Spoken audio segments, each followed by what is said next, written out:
You think weakness is natural. But what if I told you it's manufactured? Machiavelli exposed a hidden law of power. The masses must be kept weak so the powerful can stay strong. The terrifying part: you've been trained to accept this weakness as normal, without ever realizing it. Society has always whispered the same dangerous lullaby: that weakness is natural, that people are fragile by design, that the best they can do is obey the systems around them. But what if this fragility was not destiny, but programming? Centuries ago, Niccolò Machiavelli uncovered a truth so unsettling that rulers feared its exposure. He observed that people are not born weak. They are trained into weakness by those who benefit from their obedience. For a ruler, a compliant population is far safer than a strong one. And the easiest way to ensure obedience is to convince people that strength is dangerous, that questioning is rebellious, and that independence is selfish.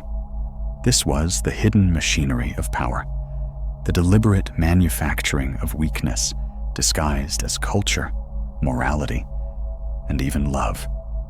Imagine a child growing up in a world where every act of independence is punished. The classroom rewards silence. The workplace rewards conformity. The media rewards obedience to trends. Over time, the child learns not to stand tall, but to bend. This bending becomes habit, then identity, until the very idea of standing upright feels frightening. Machiavelli saw this centuries ago, noting that rulers did not need to chain the bodies of their subjects. They only needed to chain their minds. And once the mind was convinced of its own fragility, the body would follow willingly. History is full of examples where leaders celebrated the weakness of the masses. Weak citizens are easier to control than strong ones.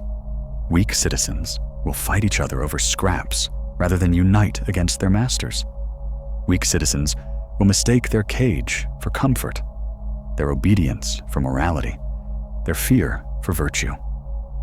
And yet the most dangerous part of this machinery is not its brutality, but its subtlety. It doesn't announce itself as oppression. It presents itself as safety. It tells you that authority knows best, that the rules are for your own protection, that comfort is more important than courage. And most people accept this trade without ever realizing that what they have surrendered is not just freedom, but strength itself. Machiavelli understood that when a person loses the belief in their own power, they no longer need to be forced into submission. They walk into submission willingly, grateful even, because they believe weakness is natural. But here lies the dark genius of this system. Once weakness becomes a culture, it no longer looks like oppression.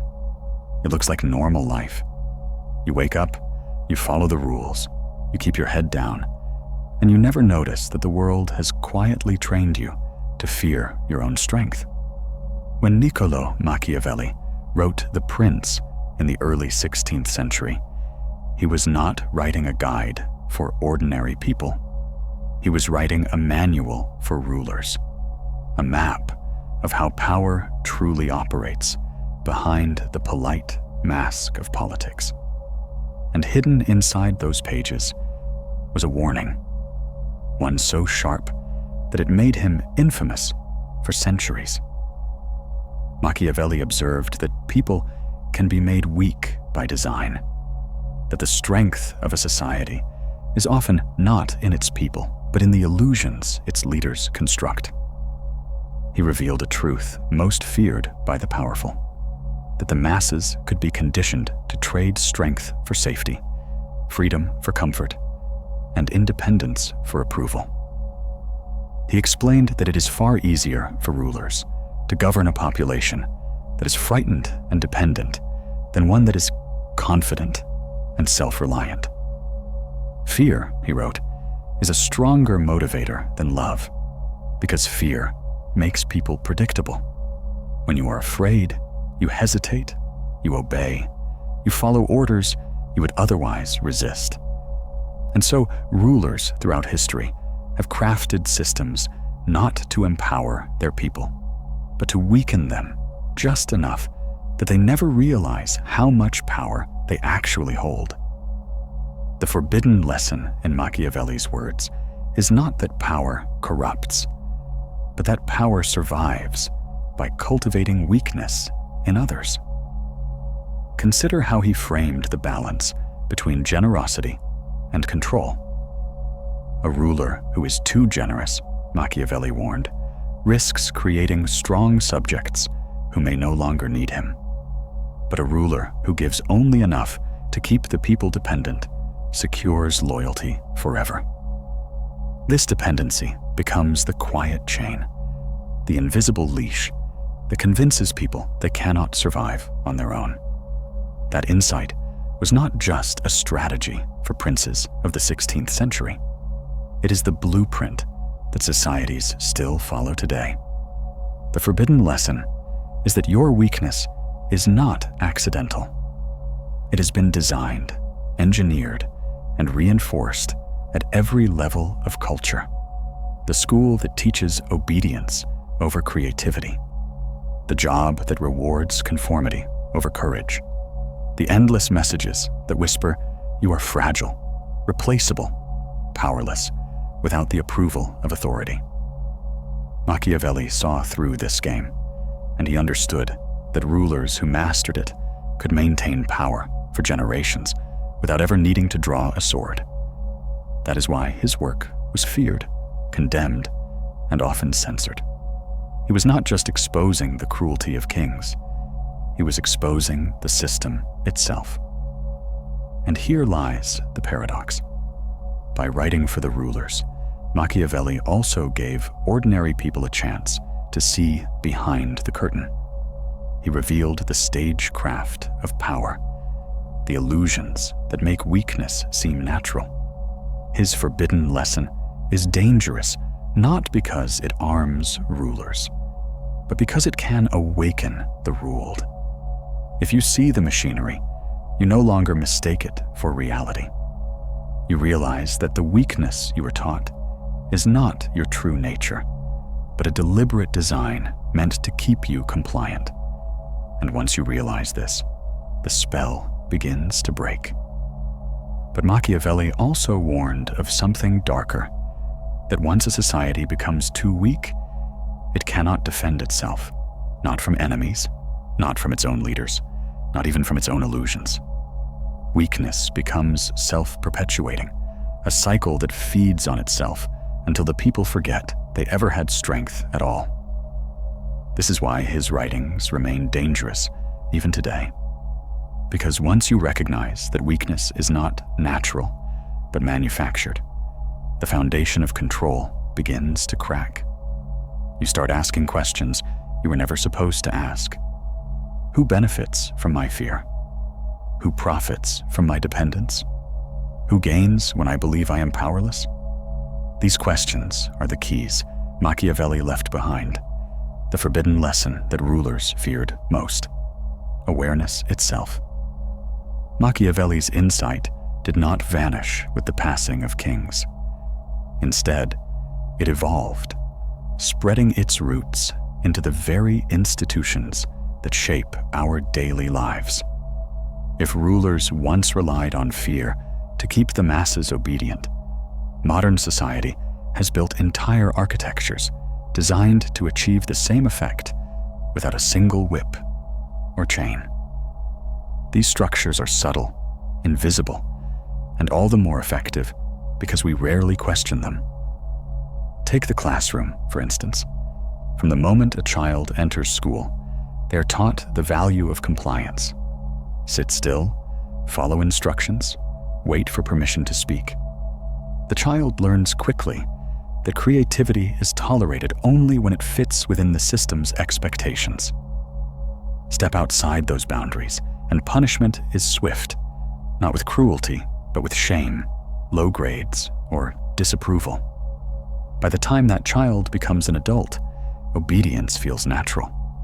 Machiavelli would have recognized this immediately. He wrote that rulers need not crush rebellion violently if they can instill habits that prevent rebellion from arising at all. And what are habits but architecture laid down in the mind, brick by brick, until walls form around our thinking? The workplace continues this construction.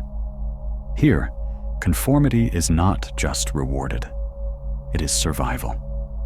To question policies, to speak too boldly, to resist unfair treatment is to risk isolation or unemployment. So workers internalize silence. They learn to nod, to agree, to blend in. Over time, the fear of losing security becomes stronger than the desire for dignity. This is exactly what Machiavelli warned, that fear is more reliable than love, because fear makes people predictable. But fear today does not always look like terror. It looks like deadlines, bills, and the quiet dread of being excluded from the group. Media, too, plays its part in this architecture. Every screen you watch, every feed you scroll, whispers subtle instructions about what is acceptable, what is laughable, and what must never be questioned. Independent thought is not outright forbidden, but it is drowned beneath waves of distraction, entertainment, and outrage. You are trained not to resist, but to consume. And the more you consume, the less strength you have left to question why. In this way, obedience becomes architecture, not through iron bars, but through invisible design. Machiavelli understood that when rulers build systems that shape behavior from birth, rebellion becomes unnecessary. The people will police themselves. They will shame anyone who steps out of line. They will enforce their own weakness on one another, believing all the while that they are simply following common sense. This is why modern control is so effective. It does not require visible chains. It builds invisible ones. The school trains you to obey. The job trains you to conform. The media trains you to accept. And once obedience becomes normal, strength begins to look strange, even threatening. Anyone who questions too much is labeled as difficult. Anyone who dares to resist is called reckless or dangerous. In this way, the architecture of obedience does more than suppress rebellion. It convinces the people that rebellion itself is wrong. And that belief is the strongest wall of all. This is the genius of control. When weakness is built into the very structure of society, no tyrant needs to shout commands. People will regulate themselves, believing obedience is virtue and compliance is wisdom. Machiavelli's warning echoes here. When fear and conformity become habits, the ruler's work is already done. The architecture of obedience does not only suppress strength, it disguises it, teaching generations that their silence is morality, their submission is safety, and their weakness is human nature. The most effective way to keep people weak is not to tell them they are weak, but to convince them their weakness is actually strength. Machiavelli saw this deception in the courts of princes, where rulers praised obedience as loyalty and labeled defiance as treason. Today, the same illusion appears in softer words. Compliance is called kindness. Silence is called respect.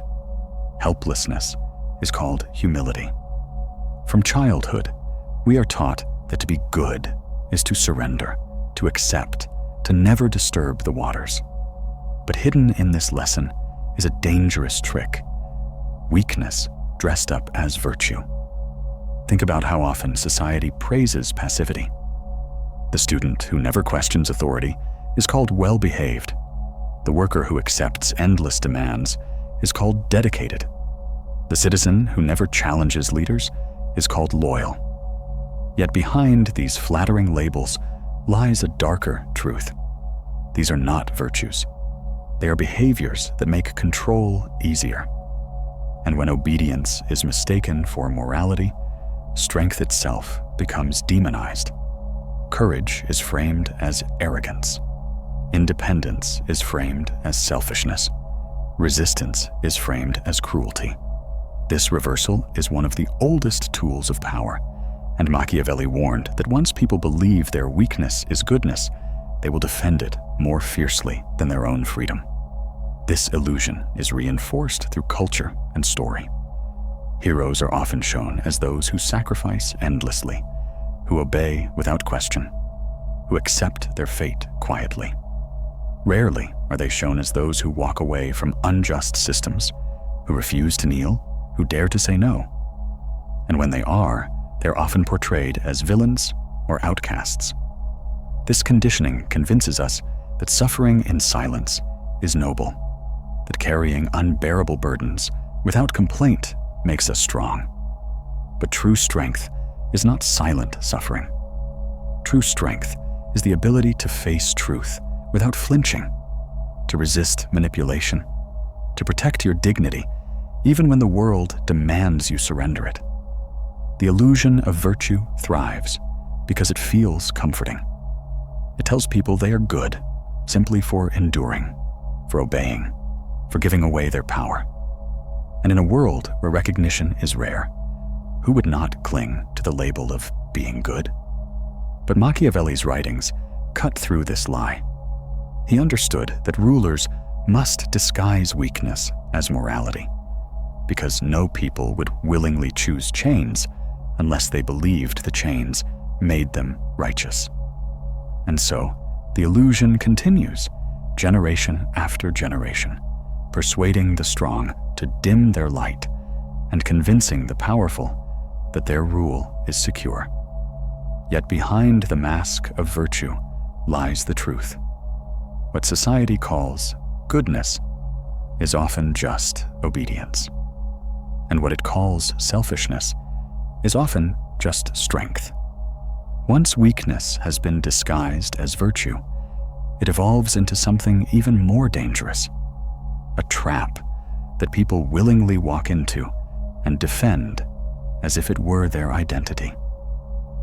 Machiavelli warned that once a ruler convinces his subjects they're fragile, they will not only accept dependency, they will protect it.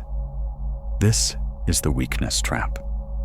It begins with small lessons repeated over time. You are told not to trust your instincts. You are told that safety comes only from authority. You are told that stepping outside the group will leave you destroyed. Slowly, the mind learns to associate strength with danger and weakness with survival. And once that association takes hold, people stop resisting their own chains. Instead, they cling to them. Dependency becomes addictive. The comfort of being protected feels easier than the burden of responsibility. The certainty of following feels less frightening than the risk of leading. And soon, weakness is no longer something imposed on you. It becomes something you choose, something you defend, something you mistake for love.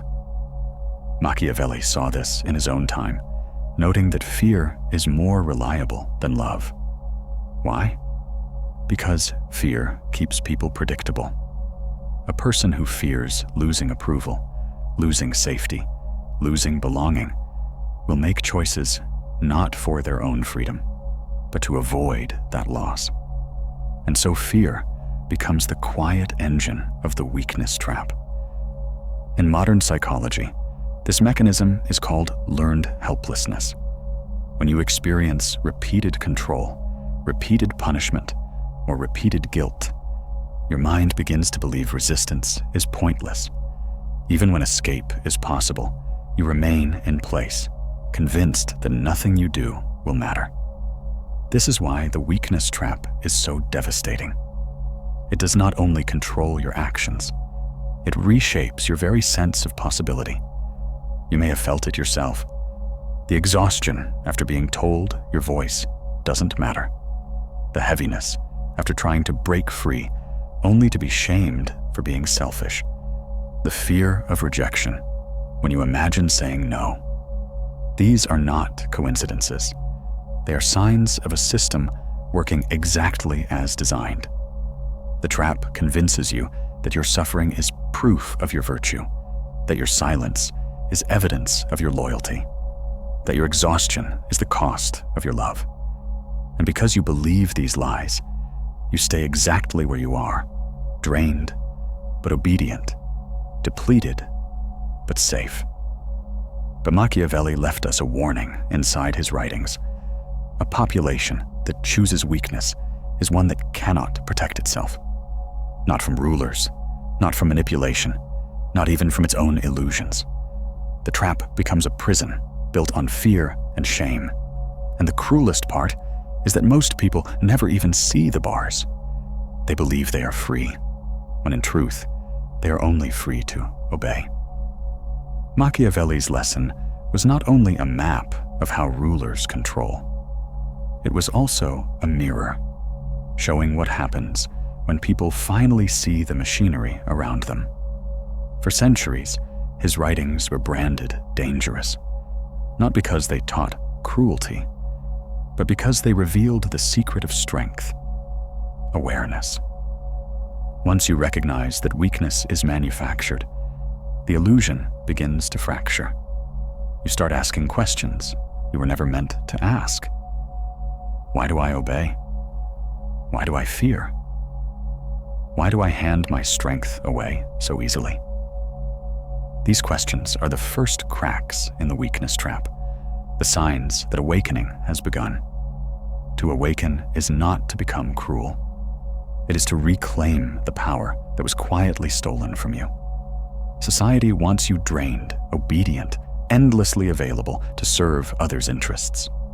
Awakening strength means remembering that your time, your energy, your life are not endless resources for others to consume. They are sacred, finite, and yours to protect. Machiavelli's paradox is that his warnings, though meant for rulers, also reveal the path for the ruled. If rulers depend on fear, then courage is your rebellion. If they rely on dependency, then self-reliance is your weapon.